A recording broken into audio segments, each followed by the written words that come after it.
Hello everyone, XCompWiz here. I wanted to demonstrate to you the portal mechanics or the new portal mechanics for Mystcraft, because they may not be entirely obvious. Here we have our standard portal frame made out of the new crystal blocks. You can find them in the nearest thing I could get to a crystalline formation in Mystcraft made out of blocks. The one difference we're going to need to make from this in order to actually have a fully functioning portal is we have to place this block receptacle here. You can craft this using a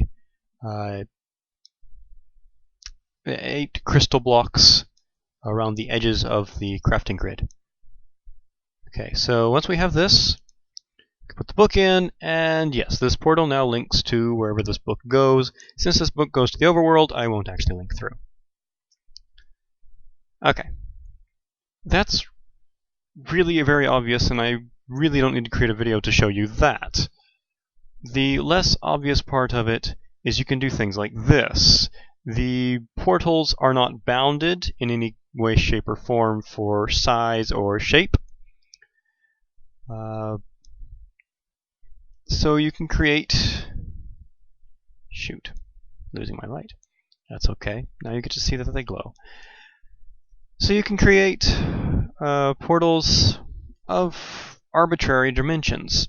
The caveats are for in order to create the portal, when I place this book, it causes this crystal block that it's placed against to pulse, is the easy way to think of it, which creates portal in all directions around it. In order for this unstable portal to be created, it has to have crystal or portal on at least 2 faces. This expands and produces the largest possible area it can, so it actually covers out above this and would produce probably something of a square around here. I haven't actually figured it out offhand.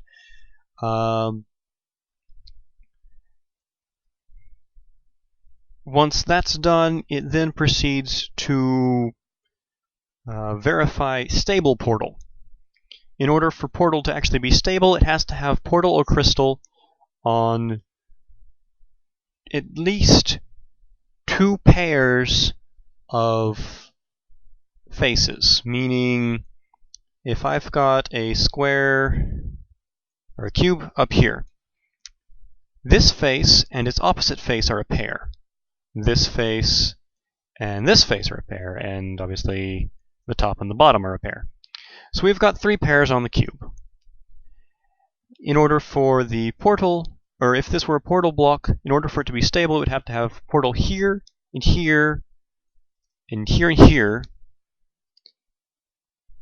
or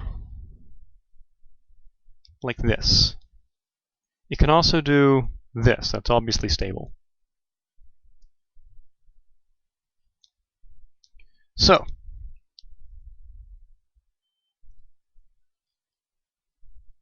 the other rule for stable portals is they have to have a path back to here.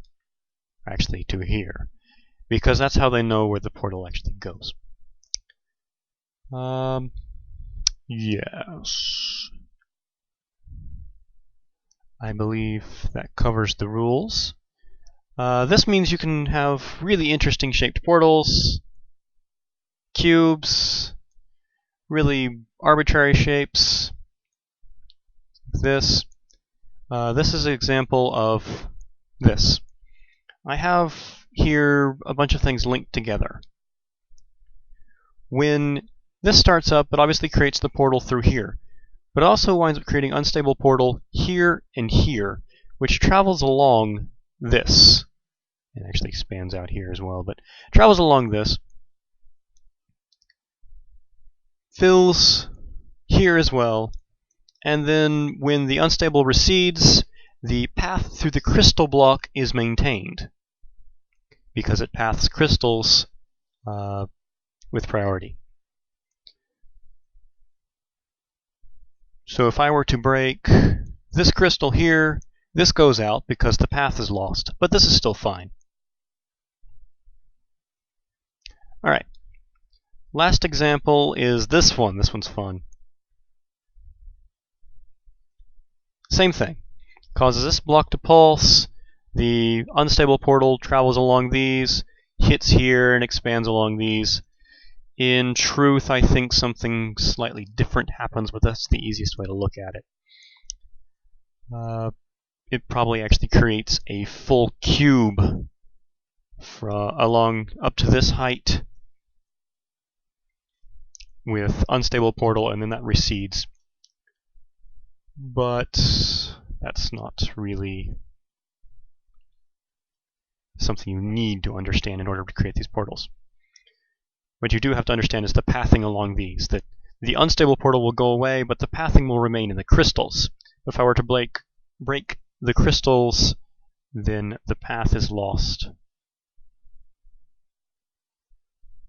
This one I broke the tension on the portal, or what I refer to as the tension.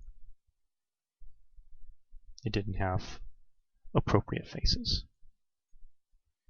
So yes, that's the portal mechanic. That's how you craft the portals.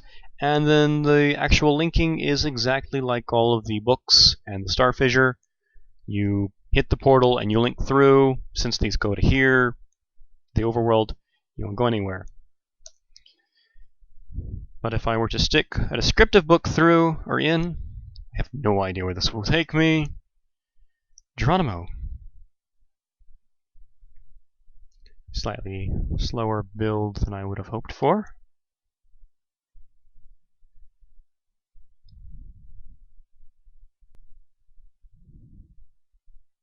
And I appear staring at a wall. I appear to have wooden... cave world. Wooden tendrils. Ground. Nighttime. Yes. So I obviously linked through. Portals will of course work here as well. I can create... Let's make a... one of minimum dimensions for me to fit through, but the minimum dimensions for a portal are obviously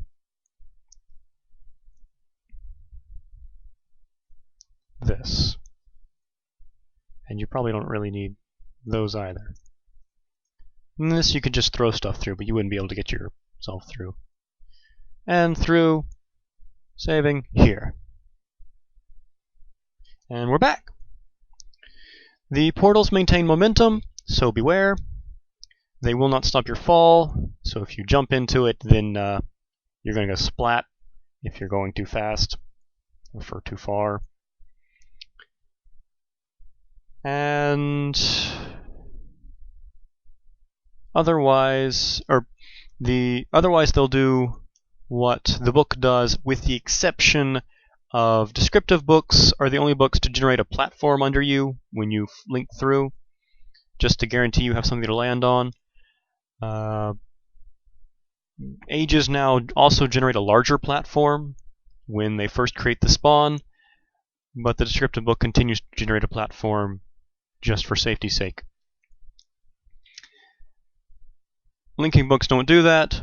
Portals disable that particular feature, so even if, or in this particular case, I'm using a descriptive book, it won't create a platform.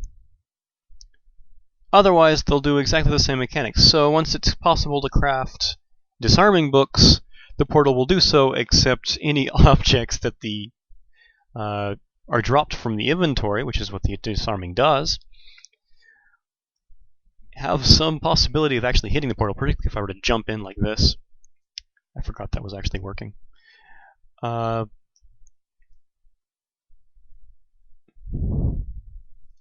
so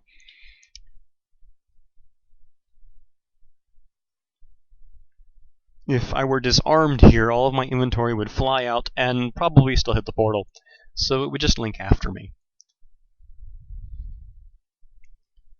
Yes. Okay, well, let me know what you think, and hopefully this video was slightly better than the previous ones. Enjoy!